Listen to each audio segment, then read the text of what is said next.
Okay, we're going to make pizza dough. We're going to start off by taking our yeast. Now, you can get instant yeast and you don't have to do any of this step. And you could get fresh yeast and you don't have to do this step. But what I have is dry activated yeast. She did a close-up in it. It looks like little tiny BBs and it's kind of coated. The yeast is kind of coated. So I'm going to put that, I'm going to bloom it. That's what's called, bloom it. I'm going to put it in water. The water can't be any hotter than 103 degrees. And right now we're at 101, 102. So it's just about right.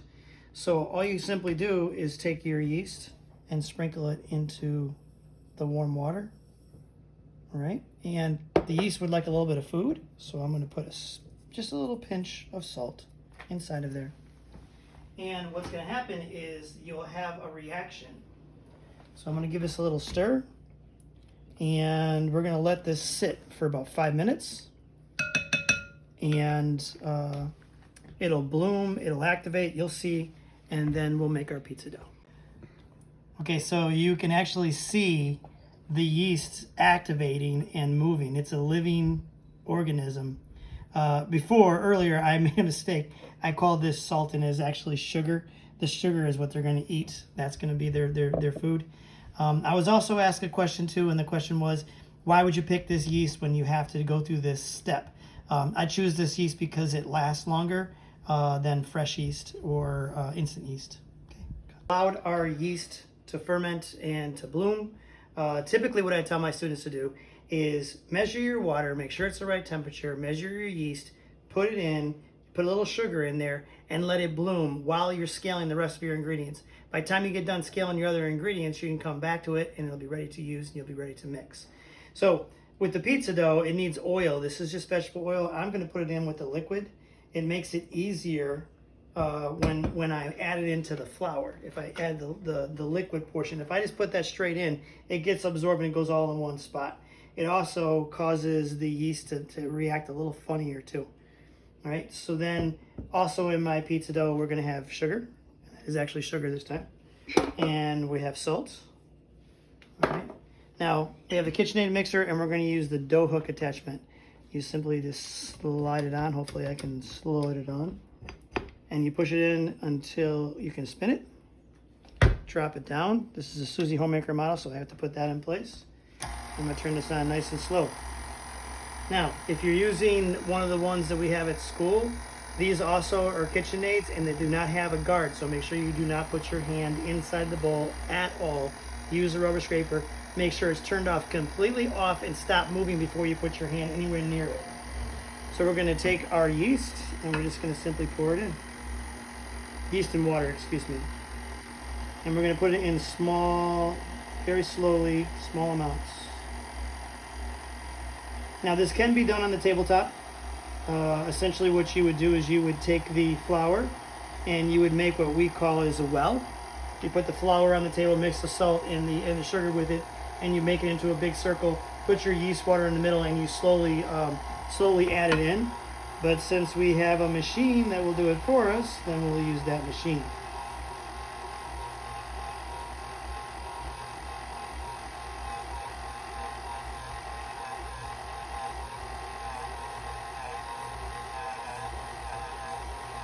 So after you've added all your water and your yeast, it'll look a little crumbly and you're going to allow the machine to do the work.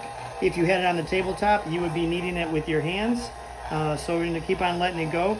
And in about 5 minutes time, it'll come together and you'll know it's ready because it'll stick to the hook and it'll start pulling away from the side of the bowl.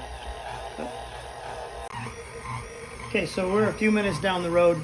We've let it mix. It's starting to come together. It's starting to pull away from the side of the bowl. I want to point out the speed. The mixer can go at a lot faster speed. This is only on 2. It can go all the way up to 10. But you can see the mixer starting to struggle. If I give it too much speed, it'll shoot the stuff out the side. So I want to keep it at a lower speed. It has more power, and you're also not going to burn your motor up. The last thing you want to do is, these are a very expensive piece of equipment, don't burn your motor up, okay? Okay, so we've let the machine do most of the work. So now our dough has come together, and what we're going to do is we're going to put it on the table. We're going to take the palm of our hand, and I pull it towards me. I use the palm of my hand, and I push. And I finish kneading the dough on the tabletop here until I get it to the consistency that I want. Okay, go ahead, that's it. Okay, so I've taken all the dough and I divided it into equal balls. What I've done is I've kneaded it with the palm of my hand into these small balls, right? I take my my hand, I push down, and I take my finger and I push up at the same time. And I want to have a nice round ball. And I want to make sure that it's all ready to go like this on a baking sheet. Do not put any grease, do not put any flour. What I want it to do is I want it to rise, and when it rises, I want it to stick in the pan, and I want to keep that integrity of the circle. So when we make our pizza, we have a nice round of pizza. Okay? Thank you. All right, so now we have our pizza dough. It's rested. It's doubled in size since we put it on the sheet tray. And like I said before, you do not want to put any oil or flour or anything on the sheet tray. And the purpose for that is you want to keep the integrity of a nice round circle. If you put the flour on there, it tends to slide. If you put oil or anything like that, then it'll change the consistency of the dough. When you pull it out, you're going to want to put it on in flour, nice and easy. And then what I like to do is 4 fingers on top, 1 thumb, 4 fingers, 1 thumb, and I squeeze. And all I'm doing is squeezing and going around in a circle. Essentially what I want to do is I want to have it be kind of like a spaceship, right? The inside needs to be a little bit thicker. If it's not, when I go to start to stretch this, it'll rip and you'll have holes in the middle. We don't want that. So what I do is, first thing I do is I pinch all the way around to make that spaceship. Now what I'm going to do is I'm going to pinch, I'm going to pull one hand this way and one hand this way. So all I'm going to do is just slowly and gently pull it from side to side. And it starts to slowly stretch. Now what I'm doing while I'm doing this is I'm pulling from that middle part that I left middle part that I left kind of solid. I'm pulling from there, and I'm also trying to leave a little bit of a lip on the outside so I have a crust. Oh, I thought the cat was going to walk right across. It did. Yes, we have a cat because we're doing this during the pandemic. So the cat may walk across anyway, at least in the shot. There she goes. Okay. Now, I'm going to use a rolling pin on this particular one.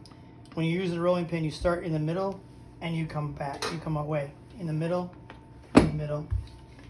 You can't go from side to side because all it does is push it. You want to take from the middle and work its way out.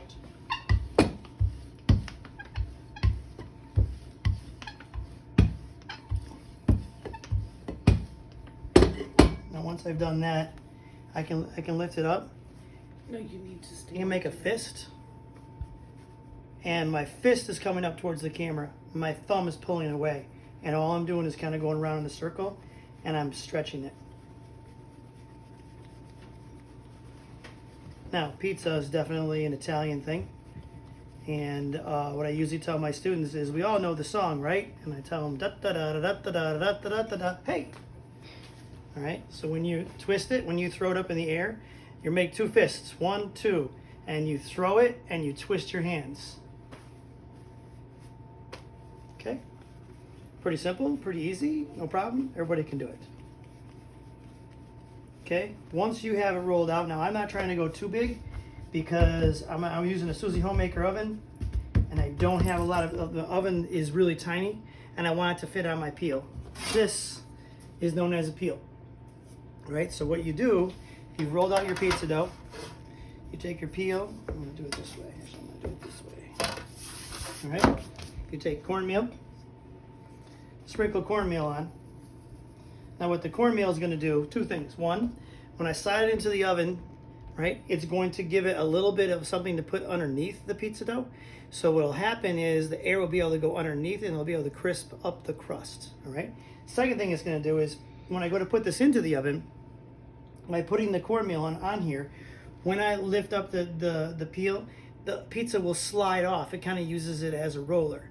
Now here's the drawback. You have to work quickly. Once you put it on there, the pizza dough is moist. And once you put it on there, it's going to start to absorb that.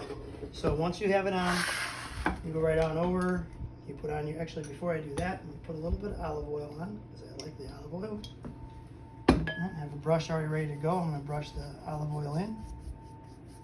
Give a little bit of flavor there. Okay, and I'm going to add my sauce. I'm going to pour some on my thumb because it's fun. Now I'm not going crazy on the sauce. I like a little bit of sauce, but not a lot. I like to leave a nice little edge on the outside. I like using Parmesan cheese. Parmesan cheese has lots and lots of flavor. You definitely want to make your pizza with Parmesan cheese. Very, very important. Okay. I'm going to put a little mozzarella cheese.